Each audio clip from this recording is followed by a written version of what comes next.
그건 다 좋은 일이고 지하로 들어간다, 뭐 가죽 소파에 졸기 좋게 아주 저 구석 자리에 배치해 준다, 뭐 감옥에서 나오잖아요. 네, 감옥에서 풀어준다, 그게 뭐 이래죠. 그렇죠.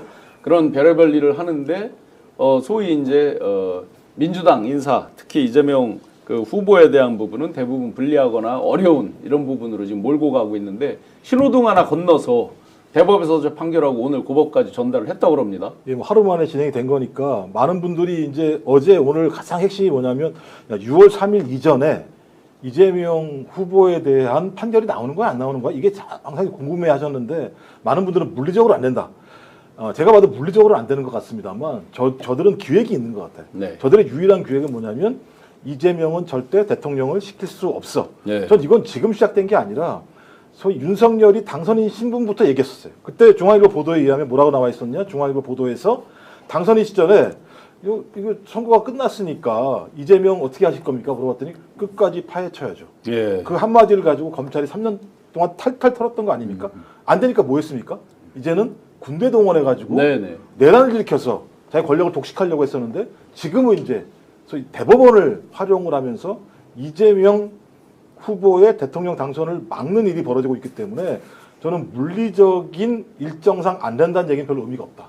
저는 물리적으로 일정이 안 된다고 하더라도 저는 대법원에서는 지속적으로 이재명 후보를 유죄로 만들고 유죄로 만든 다음에 최종적으로 대통령이 당선됐다고 하더라도 재판을 진행할 수 있다고 우기는 과정까지 예. 갈 거라고 보고 저는 헌재까지 갈 거라고 봐요. 그렇죠. 그러면 임기 초 거의 제가 볼 때는 6개월에서 1년은 또 다른 사법 리스크라고 하는 걸 가지고 계속 이재명 그 당시 대통령이 된다면 계속 흔들 수밖에 없는 상황이기 때문에 이건 매우 기획돼 있는 거다. 이건 저는 네. 조이대 한 사람의 발상이 아니라 12월 4일 내란의 밤 그 다음 날 모였던 행안부 장관, 법무부 장관, 민정수석, 법제처장, 소위 망년회, 송년회라고 얘기하는 말도 안 되는 것들로부터 시작되는 법조, 그러니까 보수, 파쇼, 법조 카르텔의 오랜 기획들 자체가 네, 네. 지금 계속 진행되고 있는 거다. 따라서 내란은 지금도 사법 진행되고 쿠데타 있다. 직접 정치 영역으로 들어왔는데 그러면 앞으로 예상되는 그들의 절차, 그들이 하려고 하는 의도 이런 것들은 어떨 게 있을까요? 또 말씀하셨던 것처럼 대법관들이면 대한민국에서 법을 제일 잘하는 사람들 아니겠습니까? 네. 12명 중에 10명이 자신의 내규를 어기면서까지 그러니까 내가 내규를 어긴다는 사실을 알면서까지 거기에 동의한 거잖아요. 네. 근데 동의한 대상이 누굽니까? 대선 지지율 1위를 달리고 있고 네. 지금 한 달 정도밖에 선거가 안 남은 상황이라면 저는 이들은 어떤 형태로든지 공동체로서 조폭처럼 어떤 목적을 위해서 모인 거라고 볼 수밖에 네. 없다. 그러면 아무리 앞으로에 있는 절차가 물리적인 절차가 있다고 하더라도 저는 그걸 무시할 가능성이 매우 높다. 그래서 저는 5월 말 또는 6월 달쯤에 소위 2심 고등법원에서 저는 판결 내릴 수 있다고 봐요. 왜냐하면 기속력이 있기 때문에 유죄 판결 내려야 되지 않습니까? 그럼 유죄 판결을 내리는데 100만 원 이상을 때리겠죠. 매우 높게 때리고 그 다음에 때리고 난 다음에 아마 그 이후에 이재명 지금 후보가 대통령이 됐을 때 조이대가 또 희대의 발언을 하겠죠. 예. 형사상 소추가 있다고 하도 재판이 진행되는 것을 재판 진행하겠다고 얘기를 네. 할 겁니다. 그러면 제가 볼 때 대법원에 갈 거라고 봐요. 네. 그렇게. 그러면 이쪽에서 뭐 헌재 이런 게 막 하겠죠. 저 그래서 이런 일정들은 짜여진 거고 아마 그들은 그런 방식으로 갈 거라고 생각이 들어서 제일 좋은 방법은 제가 볼 때 대법관을 비롯해서 대법원이 판결을 내릴 수 없도록 네. 소위 일정한 숫자들의 대법관들을 탄핵을 하는 방법들을 네. 통해서 네. 아예 법률적 절차가 가지 않도록 하는 것이 가장 원천적인 방법이라고 생각이 들어요. 저는 그래서 그 부분들의 싸움이 벌어질 거다. 그러니까 국회가 가지고 있는 국민을 대의하는 국회가 가지고 있는 소위 탄핵 권한과 소위 사법부 지금 사법 쿠데타를 일으켰고 자기들 스스로가 특정한 정치적 행위를 한 자들 네네. 이 자들이 이재명 후보를 대통령을 만들지 않게 하기 위한 법적 카르텔의 행위 자체가 지금 붙는 싸움들이 앞으로 가고 있을 거라 생각이 드는데 저는 그렇다면 이쪽 진영에서는 무조건 선제적인 방법으로 이 문제를 네. 풀지 않으면 저들이 치고 난 다음에 그 뒤치덕거리를 하는 방식으로는 이 문제를 풀어나가기 어렵다는 생각이 들기 때문에 네네. 전 선제적인 대응들이 필요하다. 우리가 가지고 수 있는 모든 권한, 탄핵권과 입법권을 다 행사해서 네네. 저들이 아예 그런 꿈들을 기획하지 못하도록 원천적으로 방지하는 것들이 전 가장 중요하다고 네. 생각합니다. 다시 정리해 보면 대법에서 고법으로 빨리 보냈고 신호등 하나 하루 만에, 건너서 아마 하루 만에 서류를 보냈죠. 보따리에 네. 싸서 들고 간 모양이에요.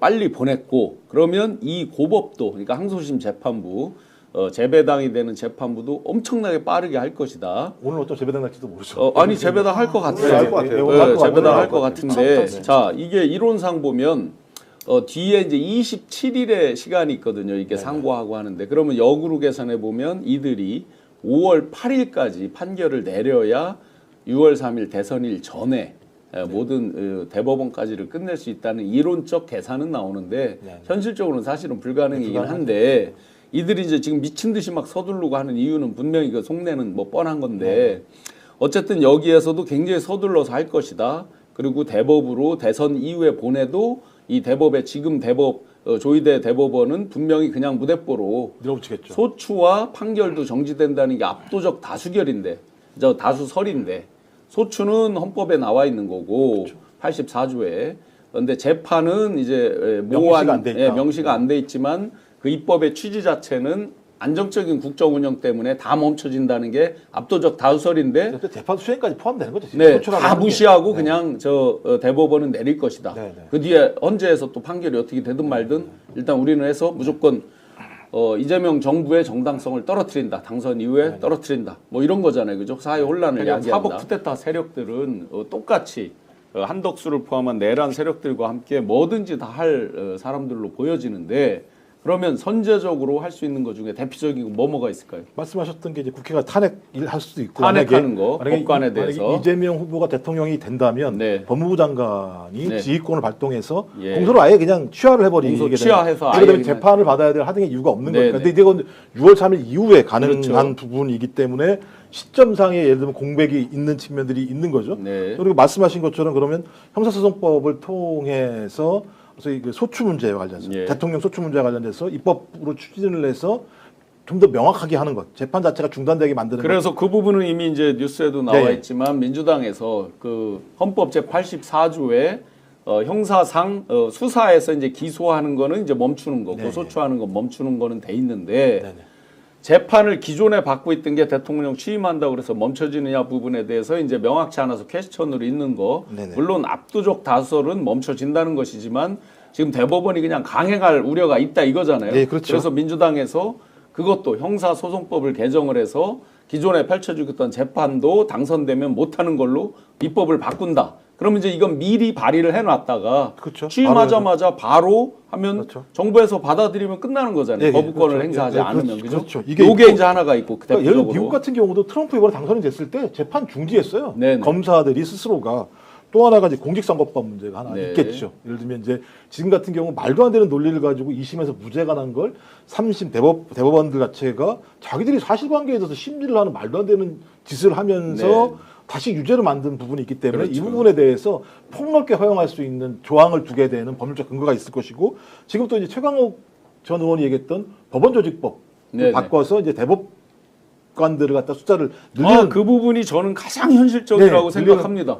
왜냐하면 헌법에 보면 대법원에 대법관을 둔다 이렇게만 돼 있거든요. 네네. 법원조직법 제4조에 보면 대법관의 수는 14인으로 한다. 즉 네. 헌법에 명수가 규정돼 있지 않고 그쵸. 법원조직법 4조에 있거든요. 그러면 법만 바꾸면 되는 거예요. 30인으로 만들면 되죠. 예, 이제 이것도 제가 볼 때는 이제 대통령이 당선되고 난 다음에 이제 그렇죠. 임명을 근데 하시는 미리 거니까. 이제 네네. 그 법은 준비를 하고 그렇죠. 입법 발의를 해놓고 그렇죠. 취임하자마자 바로 처리를 하면 될 그러니까 것이고. 최선의 방식은 지금 2심 고등법원이 일정을 어떻게 잡는지를 봐서 일정이 매우 빠르다 그러면 네. 예를 들면 이거 갖다가 막을 수 있는 유일한 방법은 아까 말씀하셨던 탄핵하면서 이 대법관들을 법도 탄핵을 만들고. 시키면서 네네. 가야 되는 거죠. 그러니까 저는 그 정도의 사안들을 국민들한테 다 말씀을 드려야 될 것 같아요. 그럼요. 자, 우리 이렇게 할 거다라고 네. 말씀을 드려야 되는 상황이고 그래서 국민들이 그렇게 하면 그래 맞아 그렇게 해야지. 왜냐하면 이번에 2인 대법관들 소수 의견 네네. 내신 분들이 얘기한 게 뭐냐면 검찰의 기소 독점주의와 기소 편의주의에 의해서 지들 마음대로 예를 들면 네. 기소 안 할 거는 기소할 거 안 해버리고 이렇게 하게 되면 기소 안 할 걸 기소를 하게 되고 거기에 법원이 지금과 같이 들러붙어 가지고 판결을 내리게 되면 사법부의 신뢰가 무너질 수밖에 없다라는 것 네. 그것이 중요한 게 아니라요. 가장 중요하게는 독재화돼요. 검찰 권력을 장악한 자가 지들 마음대로 진행을 해서 사법부까지 휘어잡게 되면 죄가 없는 자도 죄를 만들어낼 수 있어요. 그러면 독재화가 되는 거거든요. 독재화가 되면 어떤 일이 벌어지느냐? 민주주의가 무너져 버리는 거예요. 좀 그래서 이 2인 대법관들의 절박한 호소가 실제적으로 대법원의 판단이었어야 된다. 근데 그렇지 않았기 때문에 저는 국민주권 차원에서 모든 주권자가 행사할 수 있는 것들은 다 행사해야 된다. 네. 그것이 가장 중요한 대응 방법이다 이렇게 생각을 합니다. 제일 웃기는 게 그 대법관 숫자 늘리는 게요.